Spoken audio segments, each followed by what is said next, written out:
Então, a quarta parte do capítulo 16. Nós vimos aqui o Aulus respondendo ao Hilário sobre esse trabalho de comunicação do Gabriel, dessa análise que o Gabriel faz daqueles que podem ou não podem se comunicar com a Dona Ambrosina. Ele pergunta se todos têm que se comunicar com o Gabriel e com a Dona Ambrosina simultaneamente. Ele diz que sim, porque é o Gabriel que vai fazer essa, digamos, essa peneira, né?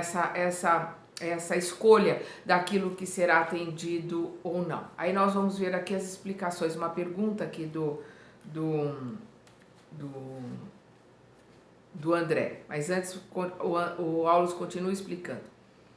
Assinalando a perfeita comunhão entre o mentor e a tutelada, o André perguntando, indaguei por minha vez se uma associação daquela ordem não estaria vinculada a compromissos assumidos pelos médiuns antes da reencarnação, ao que o Aulus respondeu prestimoso. Ah, sim, semelhantes serviços não se efetuam sem programa. O acaso é uma palavra inventada pelos homens para disfarçar o menor esforço.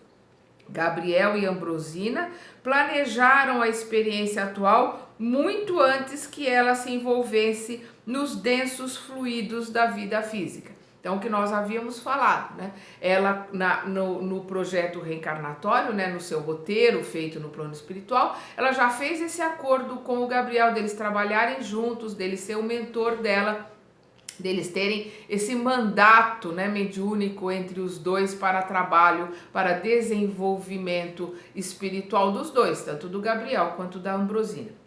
E não existe acaso, a gente está sempre colocando, não existe acaso, não existe coincidência, o que existe é uma preguiça, né,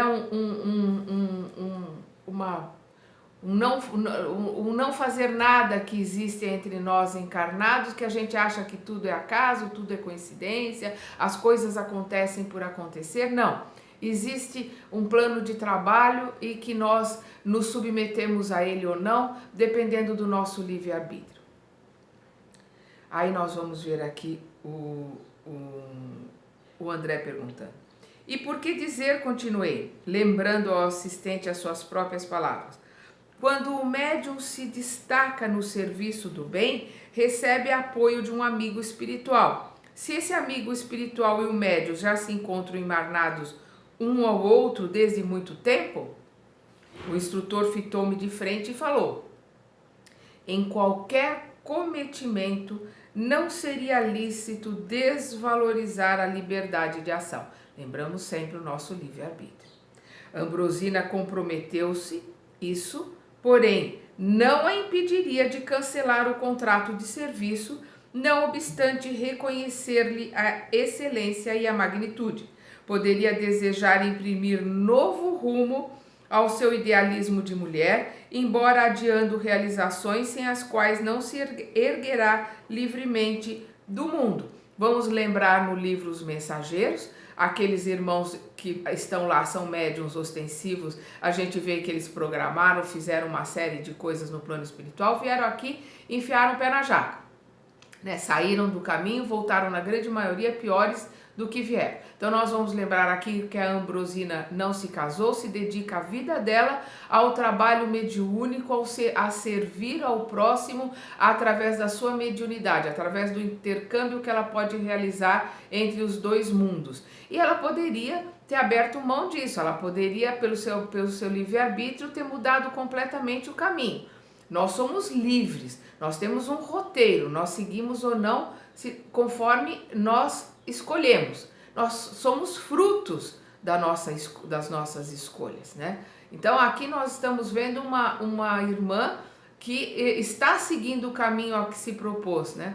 No seu trabalho aqui no plano terrestre. O Aulus continua. Os orientadores da espiritualidade procuram companheiros, não escravos. O médium digno da missão do auxílio não é um animal subjugado à carga, mas sim um irmão da humanidade e um aspirante à sabedoria. Deve trabalhar e estudar por amor. Então vamos lá, é por amor, por livre escolha, pelo seu livre-arbítrio, pelo seu querer que ele vai buscar o seu caminho de iluminação, o seu caminho de volta à casa do Pai.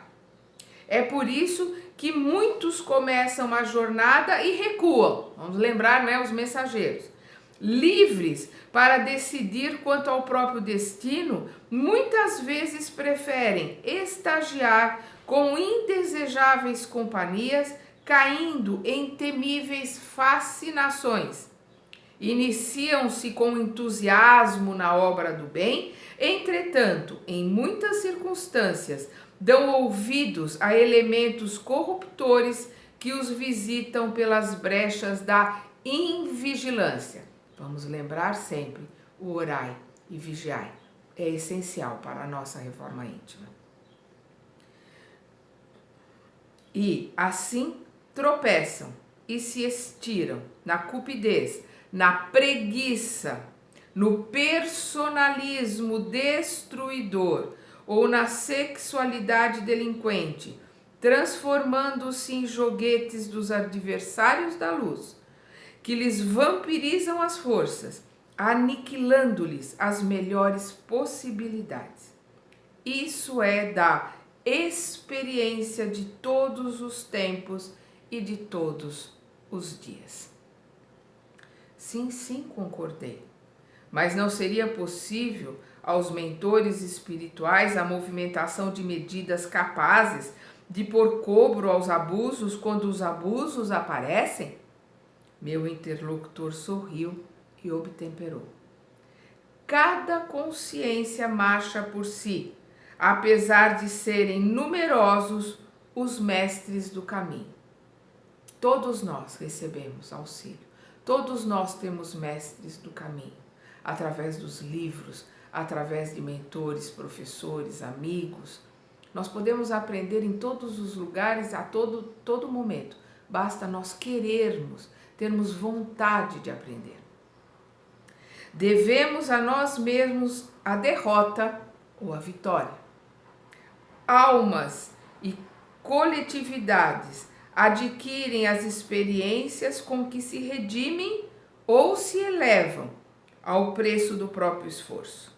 O homem constrói, destrói e reconstrói destinos, como a humanidade faz e desfaz civilizações, buscando a melhor direção para responder aos chamamentos de Deus.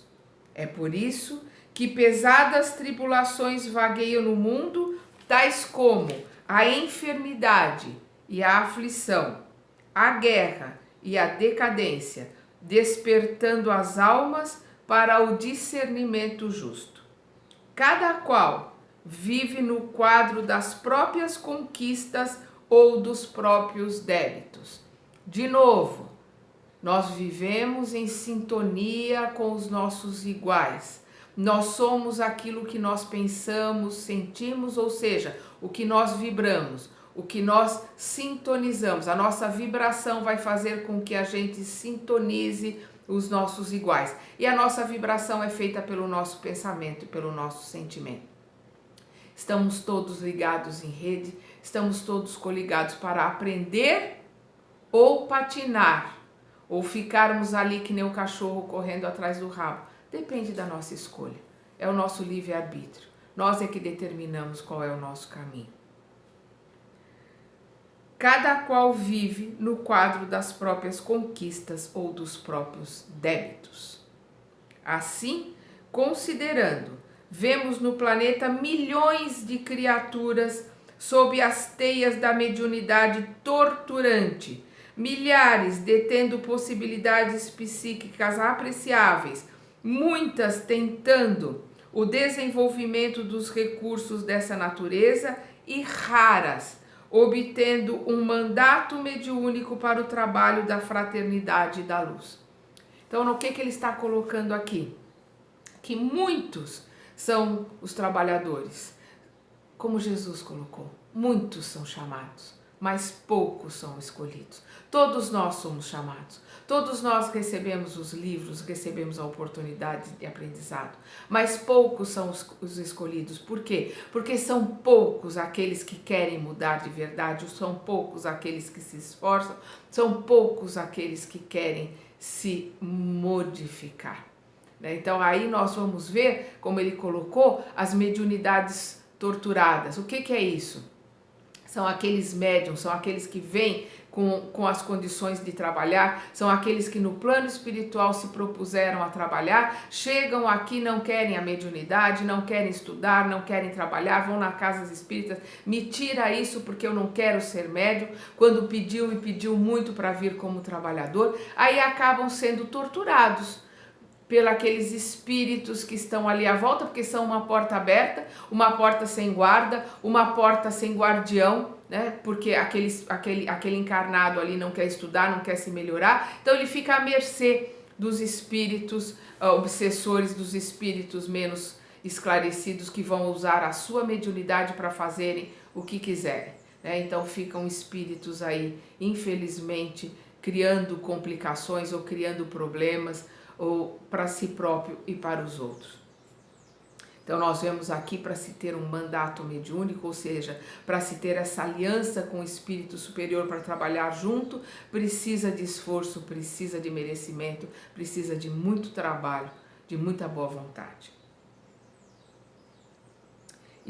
O Aulus continua. E segundo reconhecemos, a mediunidade sublimada é serviço que devemos edificar, ainda que essa gloriosa aquisição nos custe muitos séculos. O que é a mediunidade sublimada? É a mediunidade elevada, aquele médium que estuda, que trabalha, que busca o seu aprimoramento, a sua reforma moral, né? Então é este médium, é este trabalhador que vai poder ter direito a um mandato mediúnico. Aí nós vemos o André perguntando: mas ainda no mandato mediúnico, o tarefeiro da condição de Dona Ambrosina pode cair? Como não? Acentuou o interlocutor. Um mandato é uma delegação de poder obtida pelo crédito moral, sem ser um atestado de santificação. Ou seja, não é porque ela está ali realizando um trabalho com um mandato mediúnico ali junto com o Gabriel, que ela não possa, por uma invigilância, né, ela não possa por um momento ou por algum acontecimento, porque ela vai estar sempre à prova, todos nós estamos sempre à prova, estamos sempre sendo testados. Então, durante um teste, durante uma prova, ela pode cair por uma invigilância e ela perder esse contato com o Gabriel, ela perder esse direito ao mandato mediúnico. Pode cair sim, qualquer um pode cair, através da invigilância, através da falta de coordenação, né? De se manter o orai e vigiai, de se manter ali o tempo todo prestando atenção nos nossos sentimentos, nas nossas palavras, nos nossos pensamentos, nas nossas emoções.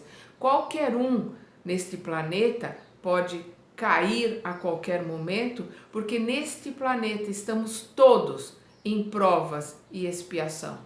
Todos aqui estamos passando por todos os tipos de provas, para podermos mostrar que aprendemos, que crescemos e que melhoramos e que podemos subir um degrau, que podemos mudar a lição, podemos mudar o aprendizado. Não existe, infelizmente, neste planeta santos. Existem missionários, mas dá para se contar nos dedos de uma única mão. Aqui o que existe são espíritos trabalhadores lutando para se manter em bom estágio, para se manter numa boa vibração, para continuar crescendo e continuar aprendendo. Vamos então continuar na próxima parte deste capítulo.